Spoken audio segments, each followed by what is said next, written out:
بسم اللہ الرحمن الرحیم۔ السلام علیکم۔ پاکستان کی سیاسی اور آئینی جنگ اپنے آخری مرحلے میں داخل ہو گئی ہے اور ہر روز ایک نئی ڈیولپمنٹ جو ہے وہ اس معاملے میں ہو رہی ہے، لیکن فی الحال ہم اس مسئلے کو یہیں چھوڑتے ہیں اور آج آپ کو ہم تھوڑا سا انٹرنیشنل پولیٹکس کی طرف لے کے چلتے ہیں۔ پچھلے دنوں ایک بہت اچھی خبر جو ہے وہ آئی اور وہ یہ کہ ایران نے 7 سال کے بعد تقریباً اپنا جو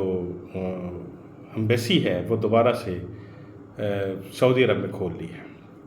یہ ایک بہت بڑی خبر تھی اور یہ خبر اس لیے بھی پاکستانیوں کے لیے بہت بڑی ہے کہ پاکستان نے کبھی بھی ان دونوں ممالک کے اختلافات کو پسند نہیں کیا اور اپنی سی کوشش کی ہے کہ وہ ان دونوں ممالک اسلامی برادر ممالک میں جو ہے وہ صلح جوئی کا کام اپنا کردار ادا کرتے رہے۔ لیکن اس وقت چائنا جو کہ عالمی سیاست میں ون روڈ ون نیشن کے سلوگن کے ساتھ اپنا رول ادا کرنے کے لیے تیار ہے اور کر رہا ہے، ان کی کوششوں سے یہ دونوں ممالک جو ہیں وہ ایک دوسرے کے ساتھ آ گئے اور ہمیں یہ توقع کرنا چاہیے کہ یہ معاملہ آگے بڑھے گا۔ اصل میں 1979 کا سال ایک ایسا سال تھا جو بہت سے بحران اور بہت سی تبدیلیاں اس خطے میں لے کر آیا۔ پاکستان بھی ان تبدیلیوں سے جو ہے وہ نہیں بچ سکا اور اس نے بھی بہت سارے اس تبدیلیوں کے اثرات جو ہے وہ دیکھے۔ مثال کے طور پر 4 اپریل 1979 ایک ایسی تاریخ جب منتخب وزیر اعظم جناب ذوالفقار علی بھٹو کو پھانسی دے دی گئی اور ایک طویل مارشل لا جو تقریباً 10 سال پر محیط تھا وہ چلتا رہا۔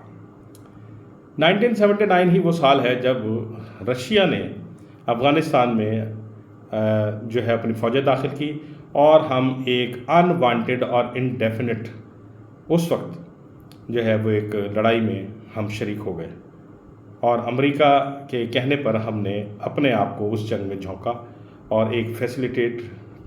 فیسیلیٹیٹر کا کام جو ہے لاجسٹک سپورٹس وغیرہ دس اینڈ دیٹ وہ ہم نے دینی شروع کر دی۔ 1979 کا ہی سال ایسا سال ہے جب ایران میں ایک مذہبی انقلاب جو ہے وہ برپا ہوا اور عوامی تائید سے جناب آیت اللہ خمینی ایک طویل جلا وطنی چھوڑ کر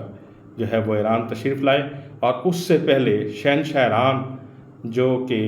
جس کو امریکہ کی سپورٹ بھی حاصل تھی، عوام کی مخالفت پر اسے ملک چھوڑنا پڑا اور وہ پھر بہادر شاہ ظفر کے شعر کے مصداق کہ کتنا ہے بد نصیب ظفر دفن کے لیے کہ 2 گز زمین بھی نہ ملی کوئے یار میں، اور شہنشاہ ایران کو اس کے باوجود کہ اس نے وائٹ ریولوشن جسے ہم سفید انقلاب کہتے ہیں اس کے ذریعے اس شخص نے اپنے ملک کو ماڈرنائز کرنے اور ترقی یافتہ ممالک میں شامل کرنے کی بھرپور کوشش کی، لیکن اس کے یہ اقدام کیونکہ مذہبی عناصر کو پسند نہیں تھے، لہٰذا وہاں ایک مذہبی انقلاب جو ہے وہ لایا گیا۔ اس مذہبی انقلاب کو امریکہ نے اپنی شکست جو سمجھا اور کیونکہ جو ایران کے جو انقلاب کے حامی تھے انہوں نے امریکن ایمبیسی پر جو ہے وہ قبضہ کر لیا اور پھر امریکہ نے وہ مشہور و معروف آپریشن ڈیزرٹ سٹارم جو ہے وہ شروع کیا، لیکن وہ بری طرح ناکام ہوا۔ اس ناکامی کے بعد معاملات جو ہے وہ بالکل ہی ایران کے خلاف چلے گئے اور انٹرنیشنل پولیٹکس جو ہے وہ آہستہ آہستہ ایران کے خلاف ہوتی چلی گئی، پابندیاں لگتی چلی گئی اور دوسرے معاملات بھی جو ہیں وہ ہوتے چلے گئے۔ اور اس انقلاب کو جہاں امریکہ نے اپنے لیے خطرہ محسوس کیا، وہیں سعودی عرب نے بھی اپنی شہنشاہیت کے خلاف جو ہے اس کو اپنے لیے خطرہ محسوس کیا اور یہی وہ نقطۂ آغاز تھا جب پاکستان اس سے متاثر ہوا، کیونکہ ایران انقلاب کو بہت بڑی سپورٹ جو ہے ہمارے ملک سے اہل تشیع حضرات کی ملی اور اس کو کاؤنٹر کرنے کے لیے پھر سعودی عرب جو ہے وہ میدان میں آیا اور اس طریقے سے جہاں جو لوگ ایران کی مخالفت، ایران کے انقلاب کی مخالفت کر رہے تھے اس میں امریکہ اور سعودی عرب شامل تھے، تو ایران نے بھی پھر مزاحمت شروع کر دی اور پھر ان دونوں ممالک نے اپنے ایسیٹس جو ہیں وہ پاکستان میں قائم کرنا شروع کر دیے، اور وہ ہمارے سامنے سپاہی محمد اور سپاہی صحابہ کی شکل میں آئے، اور پھر ایک ایسا سلسلہ اس ملک میں شروع ہوا جو کہ جنرل پبلک جس کو ناپسند کرتی تھی، اور ہم نے، میں مذہبی طور پر تو نہیں کہوں گا لیکن مسلکی طور پر ایک دوسرے کے خلاف ایسے ایسے اقدام کیے کہ ہم اس دہشت گردی کے جو ہے بہت سی لاشیں ہم نے اٹھائیں، اور ہم نہ چاہتے ہوئے بھی ایک ایسی اندھی جنگ میں شامل ہو گئے جس کا کوئی سرا یا کوئی سر یا پیر نہیں تھا۔ ہم نے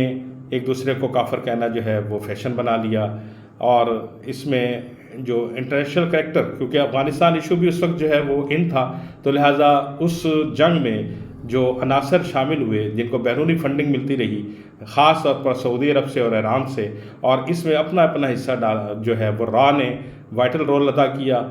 KGB، موساد، ایرانی انٹیلیجنس، سعودی انٹیلیجنس اور اس طرح کی دوسری انٹیلیجنس جن کے مفادات جو ہیں وہ ان معاملات سے جڑے ہوئے تھے، انہوں نے پاکستانی عوام پر ظلم ڈھانے شروع کر دیے، اور ہم نے ایک دوسرے کے عبادت گاہوں،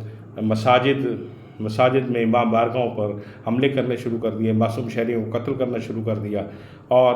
بہت سے ہمارے بڑے معتبر علماء جو عالم دین تھے دونوں طرف کے، وہ اس تاریک راہوں میں جو ہے وہ مارے گئے لیکن اس کے باوجود جنرل پبلک جو ہے وہ اس نے اپنا اتحاد بڑے صبر سے قائم رکھا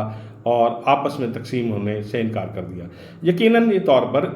ہماری جو انٹیلیجنس ایجنسیاں تھیں اس وقت جو ہے وہ اتنی مجبور تھی کہ وہ ایران وار میں خامخواہ کے لیے الجھی ہوئی تھی، لیکن اس کے باوجود پاکستان انٹیلیجنس ایجنسیوں نے اس معاملے کو پاکستان کی داخلی استحکام پر کوئی آنچ نہ آنے دینے کی بھرپور کوشش کی، اور ہر تلوسا کوشش کی گئی کہ ایسے عناصر کو جو ہے وہ پاک کیا جائے۔ اس جو کشت و خون جو ہے وہ اس وقت ان دنوں میں ہو رہا تھا، اس میں بہت بڑا کردار جو ہے بیرونی فنڈنگ پہ پلنے والے ہمارے جو مولوی اور ذاکرین ہیں انہوں نے بھرپور اپنا کردار ادا کیا، اور اس طریقے سے پاکستان عدم استحکام کا شکار ہوتا چلا گیا، اور ہم ایک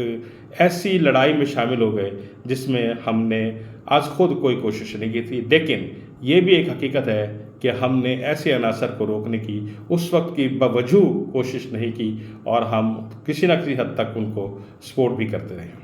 بہرحال اب صورتحال جو ہے وہ ہمیں یہ امید کرنی چاہیے، اور ہم یہ امید کرتے ہیں کہ یہ جو ایک برف پگھلی ہے کہ ایران نے دوبارہ سے سعودی حکومت میں اپنا جو ہے ایمبیسی کھول لی ہے، یہ معاملات آگے بڑھیں گے، اور ہم امید کرتے ہیں کہ یہ معاملات جو ہے دونوں ممالک کے 1960 کی دہائی میں چلے جائیں، جہاں شاہ فیصل شہید اور محمد رضا شاہ پہلوی جو تھے شہنشاہ ایران جو تھے، ان کی بڑی دوستی تھی اور بڑے اچھے تعلقات تھے، اس نہج پر ان کے تعلقات آہستہ آہستہ جو ہے وہ رفتہ ہم امید کرتے ہیں کہ وہ اپنے ڈفرینسز جو ہیں وہ منیمائز کریں گے، اور ایک وقت آئے گا کہ ان کے درمیان اختلافات ختم ہو جائیں گے۔ اس کا براہ راست اثر جو ہے وہ پاکستان کی داخلی صورتحال پر پڑے گا، اور ہم یہ امید کرتے ہیں کہ ہمارا اتحاد جو ہے، جو مسئلے کے اعتبار سے اس وقت ہماری ڈویژن نظر آتی ہے اور ایک دوسرے کو ہم دیکھنا پسند نہیں کرتے، اس پر بھی ایک خوشگوار اثرات جو ہے وہ مرتب ہوں گے، اور ہم لوگ جو ہے وہ سکھ کا سانس لیں گے، کیونکہ اس وقت دونوں ممالک کی لڑائی جو ہے وہ جستی نہیں ہے، اور ہم دعا گو ہیں کہ لوگ اپنے معاملات کو درست کریں، اور ان دونوں ممالک کو بھی یہ کوشش کرنی چاہیے کہ ایسی ہر وہ کوشش کو ناکام بنائیں جو ان کی جو صلح کی طرف جو ایک راستہ انہوں نے اپنایا ہے اس کو سبوتاج کرنے کی ہر کوئی کوشش جو کریکٹر کرے گا، جو انٹرنیشنل جو ہے وہ کھلاڑی کرنے کے لیے اس وقت بھی بے چین ہے وہ کرے گا، تو اس کی ہمیں جو ہے نا بھرپور مزاحمت کرنی چاہیے۔ ہم اچھے کی امید کرتے ہیں، اللہ تعالیٰ ہمارے ملک پہ اور اسلامی برادران ممالک پہ جو ہے وہ رحم کرے، اور ہمیں ہر قسم کی مسلکی اور